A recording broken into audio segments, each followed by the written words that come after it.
अंधेरा छटेगा, सूरज निकलेगा, कमल खिलेगा। ये सिर्फ एक नारा नहीं, ये वो विश्वास है जिसके साथ देश सेवा की इस सतत यात्रा का आरंभ हुआ था। ये उस सूर्योदय का उद्घोष था जो आने वाले दशकों में इस देश के राजनीतिक आकाश पर चमकने वाला था।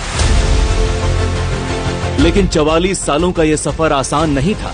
विश्व की सबसे बड़ी राजनीतिक पार्टी बनने के सफर में कभी 2 सांसदों के साथ हमने अपना संघर्ष जारी रखा, तो कभी अल्पमत में आने को लेकर संसद में परिहास सहा। परंतु एक चीज कभी नहीं बदली, वो थी भाजपा कार्यकर्ताओं का जीवट मनोबल।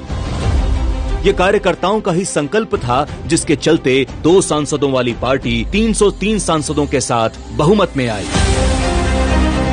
ये कार्यकर्ताओं की इच्छा शक्ति का ही परिणाम है जिसके चलते हम आज इस नए भारत, सुदृढ़ भारत, अपने विकसित भारत के सपने को साकार करने की ओर निरंतर चलते जा रहे हैं।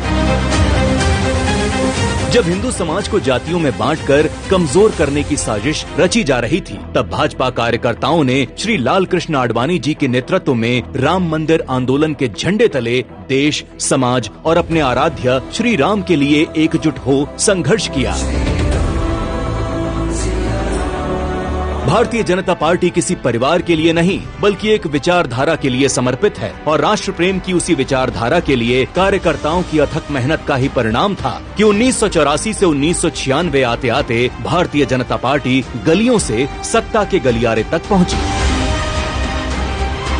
छल कपट ने पीछा नहीं छोड़ा, सरकार गिरा दी गई, परंतु वो हमारे हौसलों को नहीं गिरा पाए।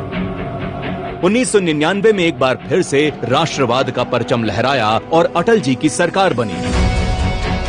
समस्त कार्यकर्ताओं की अटूट प्रतिज्ञा के चलते बनी सरकार ने देश को परमाणु शक्ति बनाने का कार्य किया।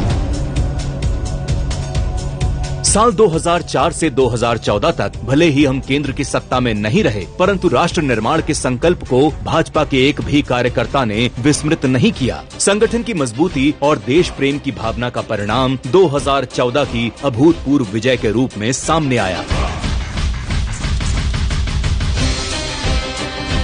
2014 के बाद से एक राजनीतिक संगठन के रूप में भारतीय जनता पार्टी ने बड़े बड़े कीर्तिमान स्थापित किए। मां भारती की सेवा के लिए समर्पित, लोक हित के लिए हमेशा तत्पर रहने वाली भाजपा ने समाज के हर वर्ग के लिए कार्य किया।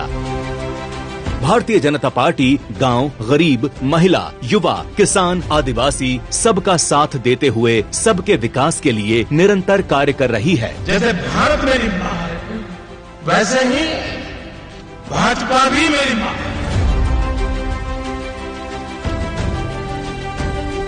भाजपा एक परिवार है, कार्यकर्ता ही उसकी पूंजी हैं, जिनकी मेहनत और संघर्ष के दम पर आज कश्मीर से कन्याकुमारी तक, द्वारका से लेकर कामाख्या तक हर ओर भाजपा का परचम लहरा रहा है।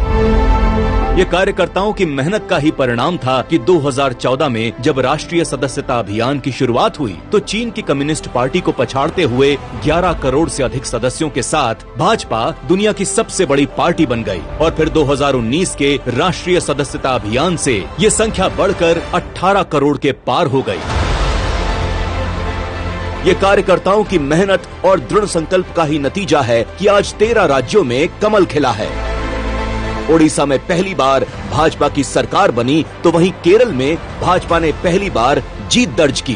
भाजपा की आत्मा में देश प्रेम और भारत की अखंडता और संप्रभुता निहित है। कारगिल से दुश्मन को खदेड़ना हो, कश्मीर से धारा 370 हटाना हो या फिर देश की सुरक्षा पर हमला करने वाले आतंकियों को घर में घुसकर मारना हो, देश की अखंडता और सीमाओं की सुरक्षा भाजपा सरकार के लिए सर्वोपरि है। भाजपा के मूल में निहित है अंत्योदय। भाजपा ही एक ऐसी पार्टी है जिसमें समाज के सबसे निचले पायदान पर खड़ा कार्यकर्ता भी ये विश्वास कर सकता है कि वो अपनी मेहनत, अपनी इच्छा शक्ति और अपने संकल्प के जरिए जन सेवा के लिए सत्ता के सबसे ऊंचे पायदान पर भी पहुंच सकता है। और इसका सबसे बड़ा प्रमाण स्वयं हमारे प्रधानमंत्री श्री नरेंद्र मोदी जी हैं। भगवान बिरसा मुंडा की जयंती को जनजातीय गौरव दिवस के रूप में मनाना हो या बाबा साहेब से जुड़े पंच तीर्थ स्थलों का विकास, भाजपा ने आदिवासी, अनुसूचित जाति एवं जनजाति के कल्याण के लिए कई अनेक कदम उठाए। पूर्व राष्ट्रपति श्री रामनाथ कोविंद के बाद आजादी के 70 सालों बाद देश को पहली महिला आदिवासी राष्ट्रपति देकर भाजपा ने आदिवासी, अनुसूचित जाति एवं जनजाति समाज को सम्मान देने का काम किया।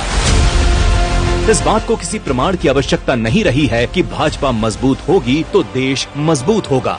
इसलिए हम सभी का ये कर्तव्य बनता है कि 2047 के विकसित भारत के लिए हो रहे इस विशाल अभियान रूपी यज्ञ में अपने अपने योगदान की आहुति दें और भाजपा परिवार को और अधिक मजबूत बनाने का कार्य करें, ताकि विकसित भारत का ये संकल्प हम सभी कार्यकर्ता मिलकर एक साथ पूरा कर सकें।